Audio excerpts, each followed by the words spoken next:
حبايب قلبي الحلوين، ازيكم عاملين ايه؟ يا رب تكونوا بخير. كل سنه وانتم طيبين وعيد سعيد يا رب. دي دخلت عيد وايام عيد، قبل العيد بيبقى عيد وبعد العيد عيد بايام بسيطه. ربنا يا رب كده يا رب يجعلها ايام عيد وايام سعاده علينا كلنا. ان شاء الله احنا هنذبح السنه دي باذن الله. اخويا جاي من السفر، ربنا يبارك له ويرضيه ويديه يا رب. ادعوا له يا بنات ان ربنا يفرح قلبه لانه لسه ما اتجوز. ربنا يا رب يرضيه ويبقى له بيت كده زينا كلنا. جايب جاموس يعني او عجل، وان شاء الله انا هصور معاكم ليله العيد وليله الذبيح.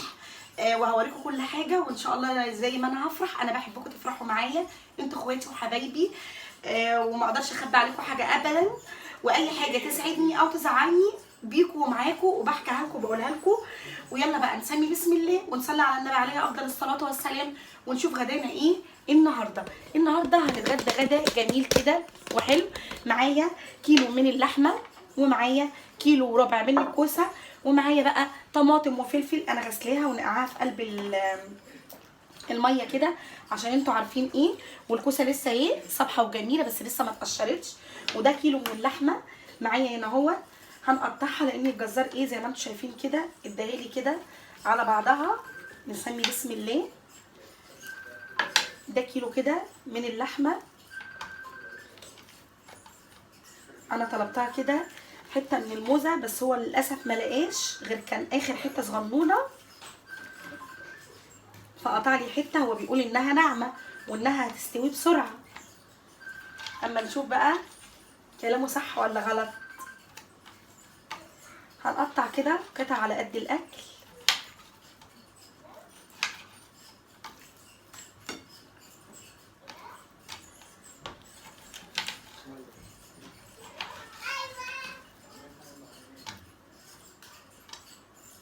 قطعناها كده، ويلا بينا بقى على البوتاجاز نشوف هنعمل ايه. نحط اللحمه الاول تستوي عشان ما تاخدش مننا وقت، وبعد كده بقى نقشر الكوسه بتاعتنا ونظبط. احنا النهارده هنعمل صينيه كوسه وهنعمل لحمه وهنعمل شوربه خضار ورز بالشعريه.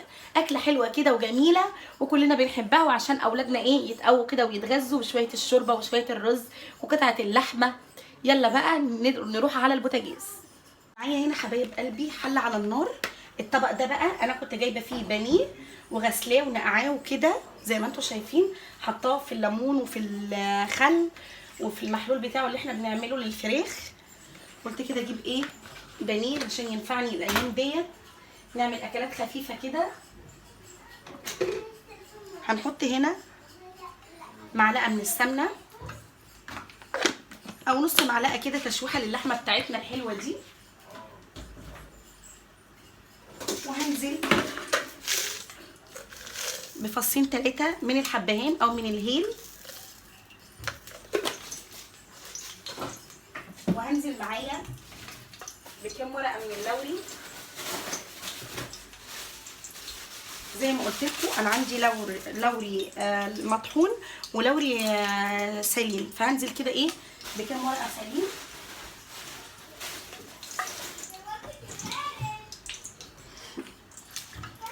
واول كده ايه ما ريحه الحبهان واللوري بتاعك يطلع تقومي نازله باللحمه بتاعتك. ننزل بقى كده بقطع اللحمه بتاعتنا. بسم الله ما شاء الله تبارك الله، اللحمه حمراء وجميله.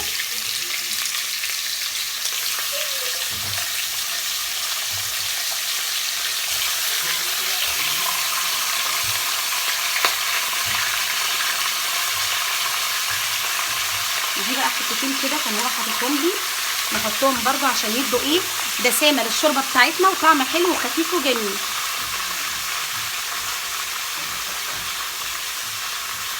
وبعد كده بقى هنحط حبه من الفلفل الاسود،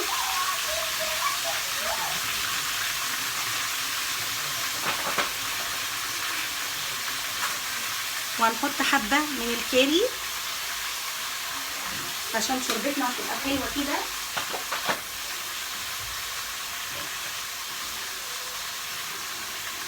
وهننزل بطماطمايه حبايبي وبصلايه وجزرايه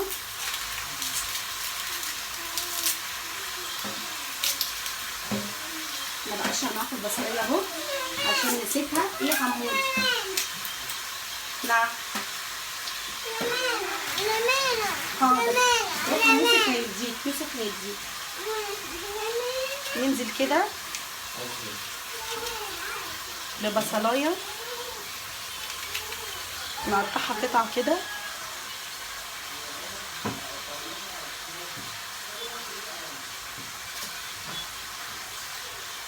وننزل ايه بنص جزريه كده برضو بتدي طعم للشوربه بتاعتنا جميل. انا بصراحه بحبها في الشوربه، عايز تستغني عنها تستغني عنها مفيش مشاكل خالص. انا بحب احط البصلايه والطماطمايه والجزرايه واحط الفلفل الاسود والورق اللوري وبحط الحبهان. لو عندك بشره جوز الطيب حطيها. الحمد لله في حبه اهم من جوز الطيب للحمه بتديها ريحه خطيره. وطبعا عندي بهارات لحمه هنزل بايه حبه كده صغيرين زي ايه ربع معلقه، تديكي بقى احلى شوربه تشربيها مع سنه القرفه.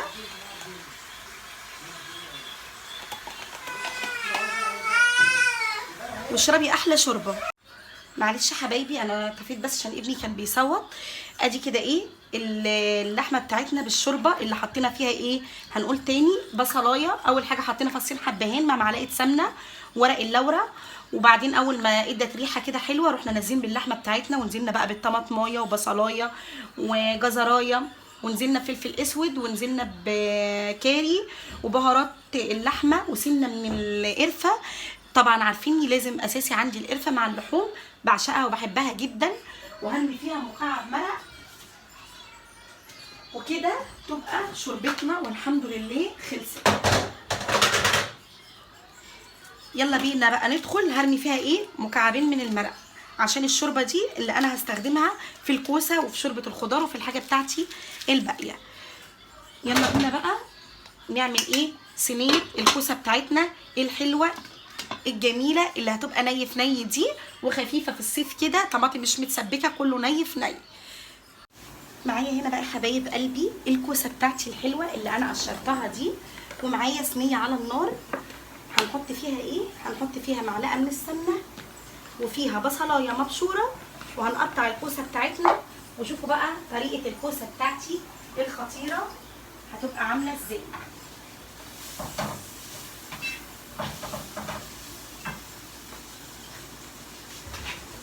معايا بقى الكوسه بتاعتي دي زي ما انتم شايفين كده، هقطعها بقى ايه دواير كده.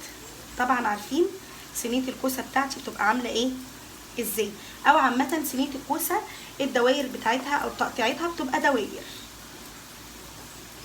الكلام ده للمبتدئين، انما اخواتي حبايبي اللي اشطر مني وفاهمين كل حاجه انا ما بوجهش ليهم الكلام. كلنا بنتعلم من بعض وكلنا ايه هنعيش ونموت واحنا بنتعلم زي ما بيقولوا. دي كوسايه كانت كبيره شويه فانا قطعتها ايه نصين. هقطع الكوسه كلها دواير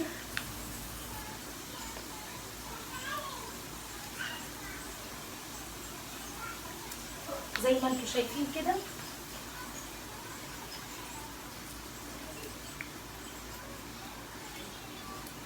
احلى صينيه كوسه بقى هتبقى خفيفه. وبعد ما اقطع كده واخلصها قلت لكم ان معايا بصلايه على النار في معلقه من السمنه. ويلا بينا نشوف هنعمل فيها ايه البصلايه المحتره ديت، وهنحط عليها ايه عشان تديكي احلى نكهه واحلى صينيه كوسه. يلا بينا حبايبي. وده طبقنا اللي احنا قلنا فيه الفلفل والطماطم والجزر والخيار والحاجات اللي احنا هنحتاجها. تعالوا بقى على البوتاجاز نشوف هنعمل ايه. معايا هنا بقى حبايب قلبي بصلايه على النار في معلقه سمنه، ودي الشوربه بتاعتنا اللي ريحتها تحفه الخطيره. انا نقلتها على العين التانيه. وجينا هنا بقى للبصلايه بتاعتي. البصلايه انا مش هقليها ولا هخليها تاخد لون، زي ما قلت لك يا حبيبتي البصلايه مش عايزين نديها لون. والبصلايه معانا اهي هقوم نازله عليها بايه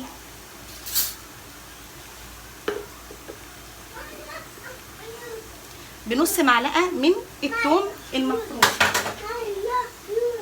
خلي يوسف يجيب لك بنص معلقه من الثوم المفروم. ودلوقتي حبايب قلبي كده الكوسه بتاعتنا زي ما انتم شايفين شكلها كده، شكلها عامل ازاي؟ شكلها تحفه.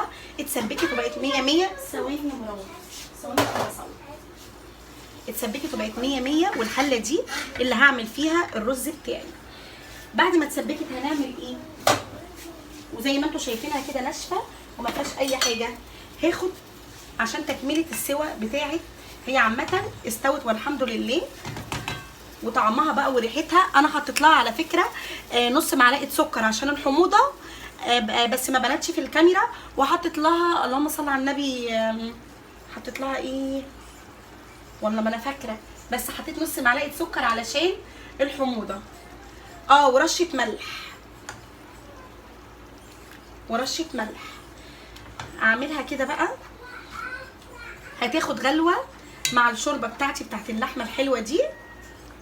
وبعد كده عايزه تحطي اللحمه على وشها وتدخليها الشوايه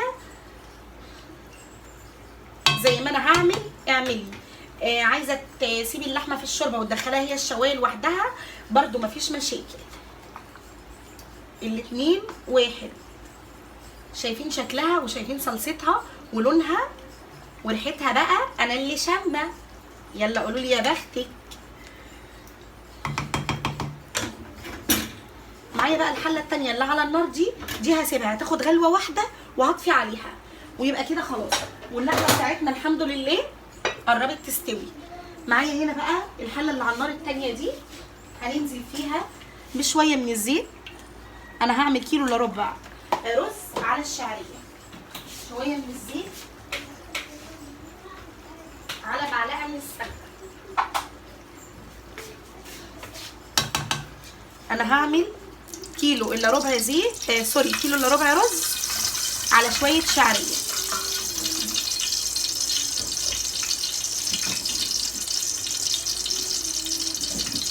ومعايا الشعريه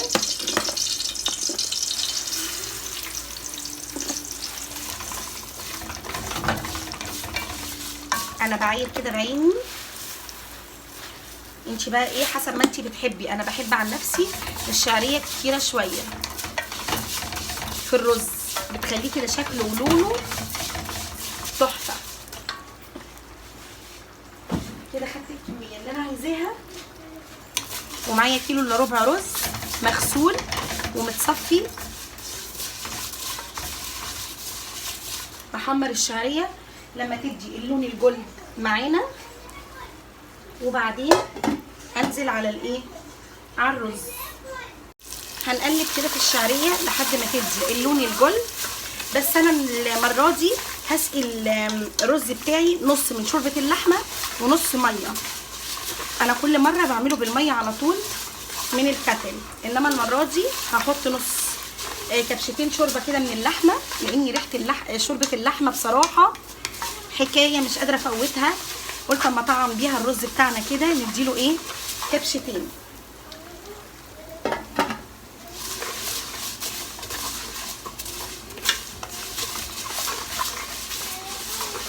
هنعمل بقى الرز ولسه في حاجه كمان. ايه هي يا رشا؟ لسه في شوربه الخضار. نخلص كده حاجه حاجه وندخل على الحاجه التانيه. شوربه الخضار بقى سهله وبسيطه.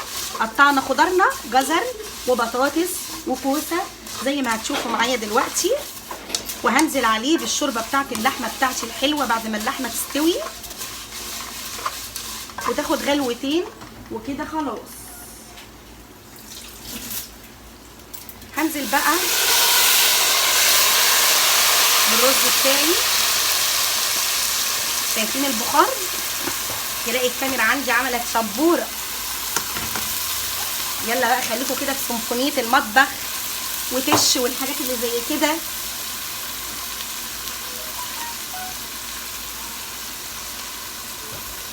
نبقى ماشيين مع بعض كده في كل حاجه، في الريحه وفي الشكل وفي اللون وفي الطعم. يا ريتكم كنتوا معايا وانتوا بتدوقوا اكلي ده. والله العظيم هو اكل عادي وتقليدي وكل شيء، بس النفس اهم شيء.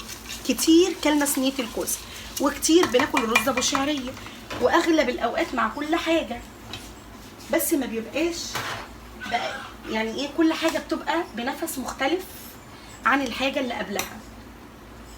هنزل انا هنا كده بقى بكبشتين من الشوربه والباقي ميه.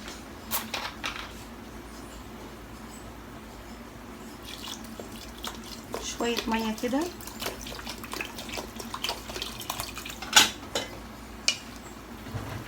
اظبطي بقى ايه ميتك كده وملحك.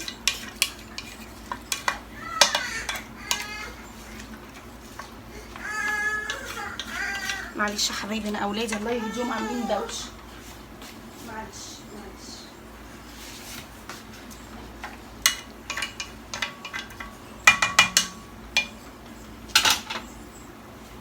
انا حاسه كده ان هنا عايزه ايه، عايز شويه ميه كمان او شوربه.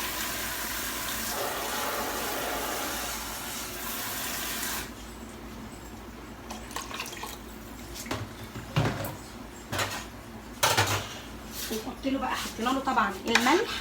انا ما بعرفش طبعا ادوق رزي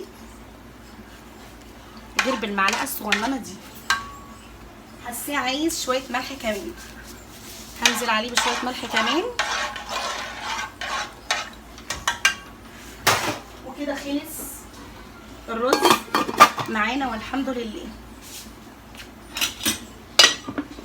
يلا بينا بقى نشوف هنعمل ايه تاني. ودلوقتي يا حبايب قلبي زي ما انتم شايفين كده صينيه الكوسه بتاعتنا الفظيعه دي، شايفين شكلها. هنعمل ايه، هطلع عليها بقى قطع اللحمه بتاعتي، بسم الله، وادخلها الشوايه تاخد وش كده، وانزل بقى بالشوربه بتاعتي. اللحمه بتاعتي استوت ازاي، ما شاء الله تبارك الله.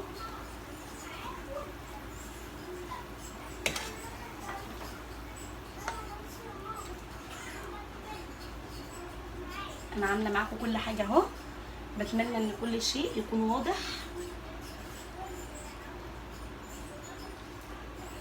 بسم الله الرحمن الرحيم.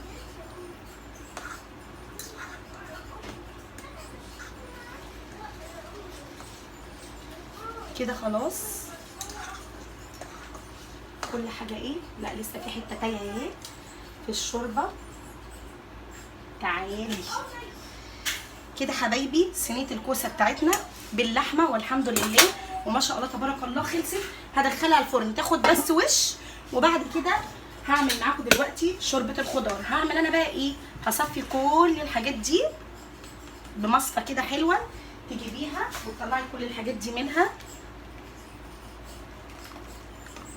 في ناس بيحبوا الحاجات دي، انما انا اولادي بصراحه ما بيحبوش يلاقوا قطع الطماطم والبصل والحاجات دي موجوده فين،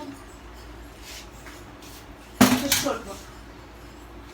معايا هنا بقى شايفين يا حبايبي انا مقطعه جزر وبطاطس ومقطعه كوسه، خضار مشكل كده. عندك بسله حطي، عندك فاصوليا خضراء اللي هي المنديتو دي حطي، مفيش اي مشاكل. وهنزل بيه في الشوربه بتاعتي على طول، مش هنعمل حلل تانية ولا حاجه. انا خلاص مش محتاجه الشوربه تاني في اي حاجه.